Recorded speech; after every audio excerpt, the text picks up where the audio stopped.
Bonjour à toutes et à tous. Aujourd'hui, on s'attaque à un gros morceau, l'épreuve de mobilisation des connaissances en SES, la fameuse EC1. Qui n'a jamais eu cette petite boule au ventre face à sa copie, cette peur panique que tout ce qu'on a passé des heures à apprendre s'envole d'un coup? Eh bien, figurez-vous qu'il existe une technique toute simple, mais incroyablement efficace pour que ça ne vous arrive plus. C'est la question, n'est-ce pas? On passe des mois à emmagasiner des notions, des définitions, des mécanismes. C'est bien d'avoir une tête bien pleine, une sorte de super bibliothèque. Mais le jour J, comment on fait pour retrouver le bon livre, à la bonne page, en quelques secondes et sous pression?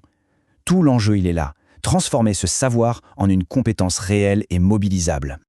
Ah, là voilà, notre pire ennemi. Ce moment terrible où, face à la question, le cerveau semble se mettre en mode pause. On sait qu'on l'a appris, mais impossible de mettre la main dessus. C'est le grand vide.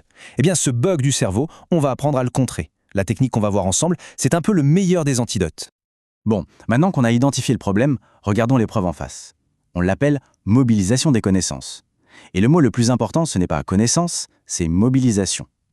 L'examinateur, ce qu'il veut évaluer, ce n'est pas la quantité de choses que vous avez apprises, mais votre capacité à vous en servir au bon moment. Et voilà la règle du jeu. Elle est simple et brutale. Pas de cours, pas de fiche. Juste vous, votre stylo et votre mémoire. Il ne s'agit pas juste de connaître une définition par cœur, non. Il s'agit d'être capable d'aller la chercher dans sa tête, de la formuler avec précision, de la lier à un mécanisme économique ou social, de l'illustrer avec un exemple pertinent, tout ça avec le chrono qui défile. C'est un véritable sport mental. Alors, comment on se prépare à ce marathon cérébral? On pourrait imaginer une méthode complexe, une application dernier cri. Mais en fait, pas du tout. La solution est d'une simplicité presque déroutante. On pourrait dire qu'elle est low-tech, et elle tient sur un outil que vous avez tous là, sous la main. Et voilà, tout est dans le nom. La technique de la feuille blanche. On va revenir à l'essentiel. On coupe les distractions, on oublie les écrans, juste un stylo, son cerveau, une page vide qu'il va falloir conquérir. Et c'est justement cette simplicité, cette contrainte qui va obliger notre cerveau à travailler pour de vrai. Ce qu'il faut bien comprendre avec cette méthode, c'est que ce n'est pas juste une façon de réviser, c'est une véritable simulation, c'est une répétition générale avant le spectacle. Vous savez, un musicien ne se contente pas de lire ses partitions, il les joue encore et encore. Un athlète ne lit pas des manuels sur son sport, il va s'entraîner sur le terrain. Eh bien nous, c'est exactement ce qu'on va faire. Allez, à cette théorie, on passe à la pratique. Concrètement, comment ça marche? Suivez bien le guide, je vous explique tout étape par étape. C'est très simple, mais la rigueur est essentielle. Première étape, la mise en chauffe. On relie rapidement ces fiches sur un chapitre donné, juste pour réactiver les informations. Deuxième étape, et c'est la plus importante, la simulation. On ferme tout, on cache les fiches, on éteint son téléphone. Il ne doit plus y avoir que vous et une feuille blanche. Et troisième étape, on passe à la rédaction.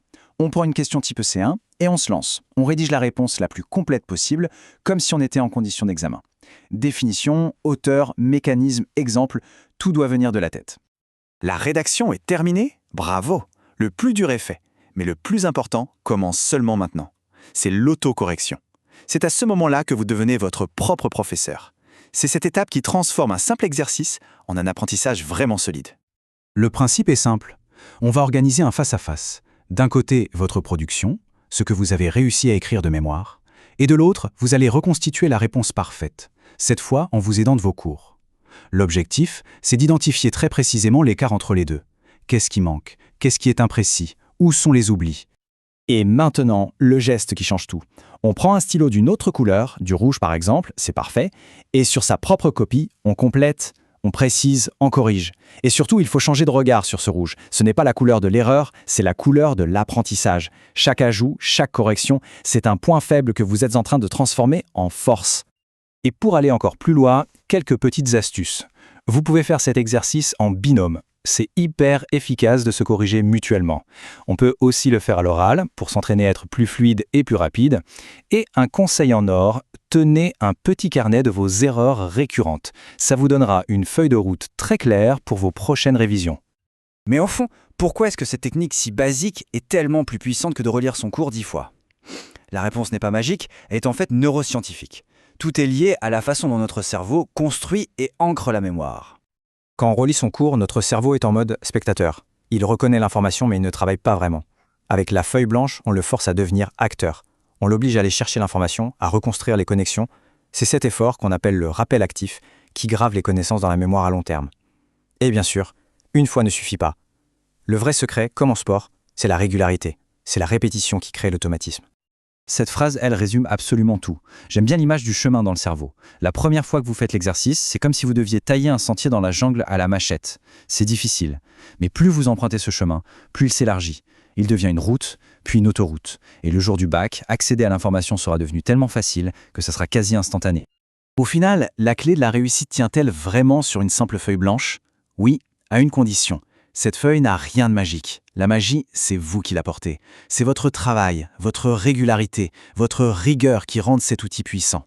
L'outil est simple, mais c'est l'engagement que vous y mettrez qui fera toute la différence. Alors prêt à prendre un stylo?